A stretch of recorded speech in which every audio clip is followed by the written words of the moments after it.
Hello नमस्कार दोस्तों, आप सभी के स्वागत है आज के स्टडी में।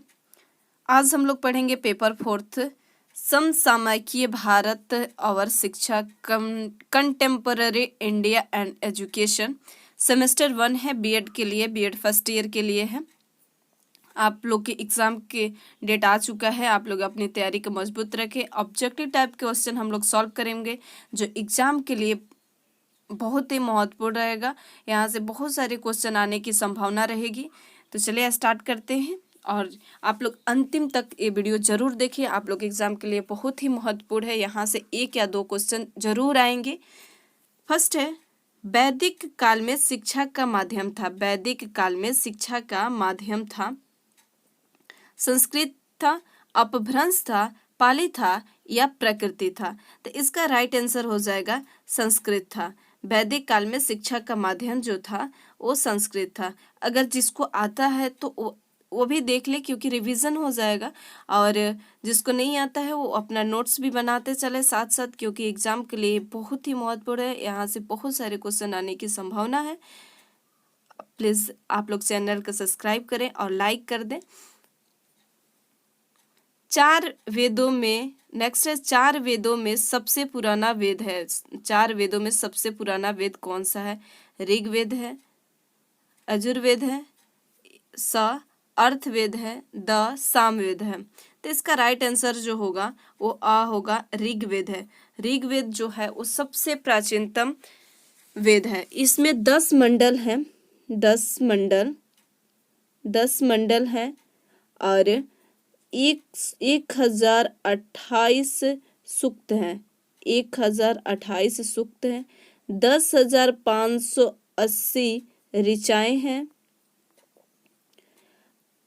इसकी भाषा जो होती है पदात्मक है और इसमें गायत्री मंत्र का उल्लेख किया गया है। ऋग्वेद में ही गायत्री मंत्र का उल्लेख किया गया है, जो सूर्य से संबंधित देवी सावित्री को संबोधित होता है। और जो सूर्य से सावित्री देवी हैं, सूर्य से संबंधित जो सावित्री देवी हैं उनसे संबोधित होता है। सामवेद सेकंड है। इसमें समकालीन मंत्रों को यज्ञ के अवसर पर देवताओं की स्तुति के लिए गाया जाता है। इसे भारतीय संगीत का मूल कहा जाता है। भारतीय जो संगीत है उससे मूल कहा जाता है किसको? सामवेद को। यजुर्वेद जो है ये एकमात्र ऐसा वेद है जिसकी रचना जो है पद और गद दोनों में की गई है। यह मूलतः कर्मकांड प्रधान होता है। इसमें सबसे ज्यादा कर्मकांड प्रधान होता है। अर्थवेद में इसमें ब्रह्म ज्ञान, औषधि प्रयोग, रोग निवारण, जंतर मंतर और टोना टोटका आदि का वर्णन किया गया है इसमें। नेक्स्ट है, वैदिक काल में शिक्षा का मुख्य केंद्र था। वैदिक काल में शिक्षा का मुख्य केंद्र क्या था? तक्षशिला था या मिथिला था, प्रयाग था या काशी था? तो वैदिक काल में जो मुख्य केंद्र इसका था वो तक्षशिला था। इसका राइट आंसर जो हो जाएगा तक्षशिला। ये जो नगर है उस काल में उत्तर भारत के तक्षशिला जो गांधार नरेश तक्ष के नाम से बनाया गया था, बाद में इसकी राजधानी के रूप में परिवर्तन कर दिया गया। तक्ष ने यहाँ के जो देश में विभिन्न भागों में विद्वानों को बुलाकर बसाया गया और उन्होंने गांव दान दिए और तथा उनका शिक्षा व्यवस्था का कार्य सौंपा गया और बहुत सारे गांव दान देकर उसमें शिक्षा व्यवस्था का कार्य सौंपा गया तक्षशिला में। वैदिक काल में शिक्षा का मुख्य उद्देश्य क्या था? और वैदिक काल में शिक्षा का जो मुख्य उद्देश्य क्या था? शारीरिक विकास था, ज्ञान संवर्धन था, आध्यात्मिक विकास था, आध्यात्मिक उन्नति था या नैतिक विकास था?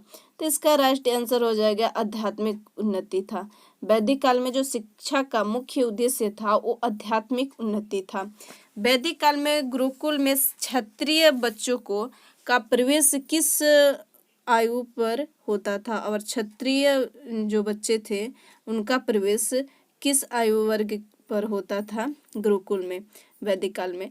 तो इसका राइट आंसर होगा 8 वर्ष था या 10 वर्ष, स है 12 वर्ष और द है कभी नहीं।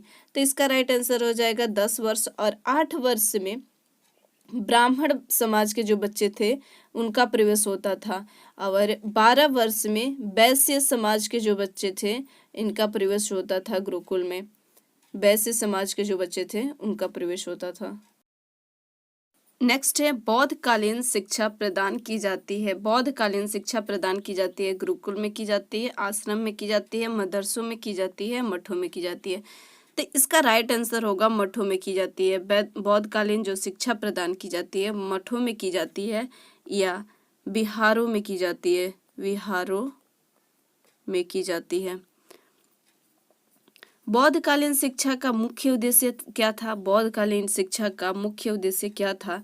अ, मोक्ष प्राप्त करना, स, संसारिक वैभव प्राप्त करना, ब, निवारण प्राप्त करना, और द, ज्ञान प्राप्त करना। तो इसका राइट आंसर होगा निवारण प्राप्त करना। निवारण प्राप्त करना, निवारण के लिए जीवन में उदारता, निवारण के लिए जो होता है वो जीवन में उदारता होनी चाहिए, दया, करुणा, सत्य, अहिंसा, पवित्रता, शुद्धता, त्याग, तप, बलिदान, मानवता और कर्तव्य परायणता आदि गुणों का होना बहुत आवश्यक है।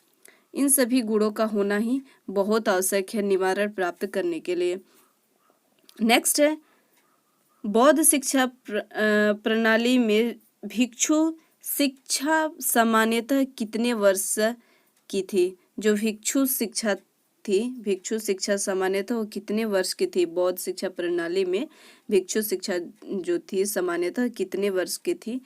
6 वर्ष की थी, ब 8 वर्ष की थी, स 12 वर्ष की थी, द 25 वर्ष की थी। तो इसका राइट आंसर होगा 8 वर्ष की थी। भिक्षु जो शिक्षा जो दी जाती थी वो 8 वर्ष के दी जाती थी। प्राथमिक शिक्षा जो दी जाती थी वो 6 वर्ष से स्टार्ट थी प्राथमिक शिक्षा, और उच्च शिक्षा जो थी वो 12 वर्ष, ये उच्च शिक्षा के लिए थी, 12 वर्ष उच्च शिक्षा के लिए थी, और ये प्राथमिक शिक्षा के लिए थी।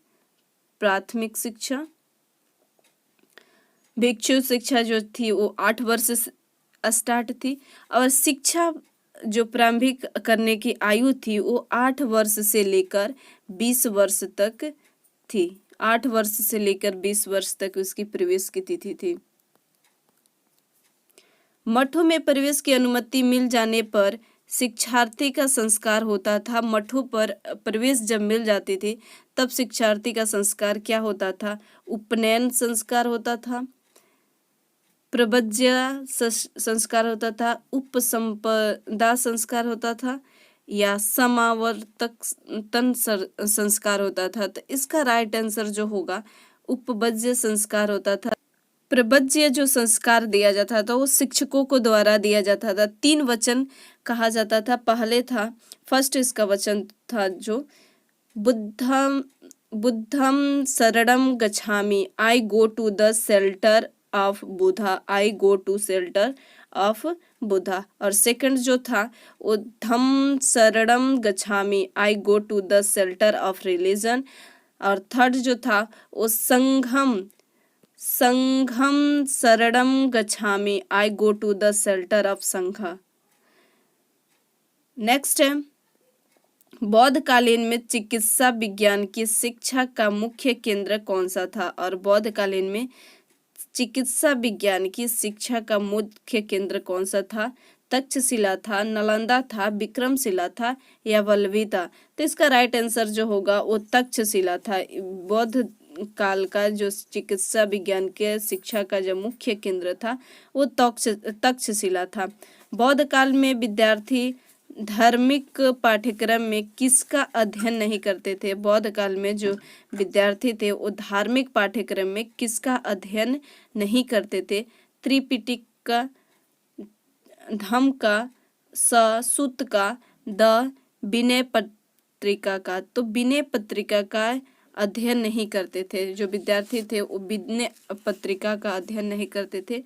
किसका करते थे? त्रिपिटक का करते थे, सूत का करते थे, धम्म का करते थे, विनय का करते थे, विनय का करते थे। अगर आप लोग ये वीडियो अच्छी लगती है तो प्लीज़ लाइक कर दे और अपने दोस्तों के बीच शेयर करें। नेक्स्ट है मध्यकालीन भारतीय शिक्षा के माध्यम थे। मध्यकालीन जो भारतीय शिक्षा के माध्यम क्या थे? विश्वविद्यालय थे, प्राथमिक विद्यालय था, मदरसे मकतब था, सराय था। तो इसका राइट आंसर हो जाएगा मदरसे तथा मकतब था।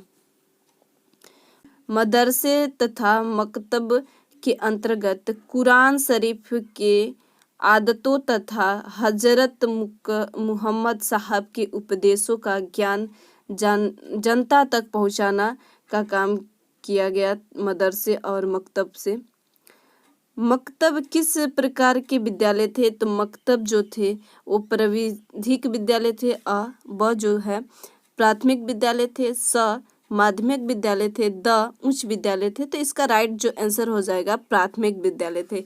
मकतब जो थे और मकतब विद्यालय जो था वो प्राथमिक विद्यालय था। मुस्लिम काल में उच्च शिक्षा की व्यवस्था किन संस्थाओं में होती है? मुस्लिम काल में उच्च शिक्षा की व्यवस्था किन संस्थाओं में होती है?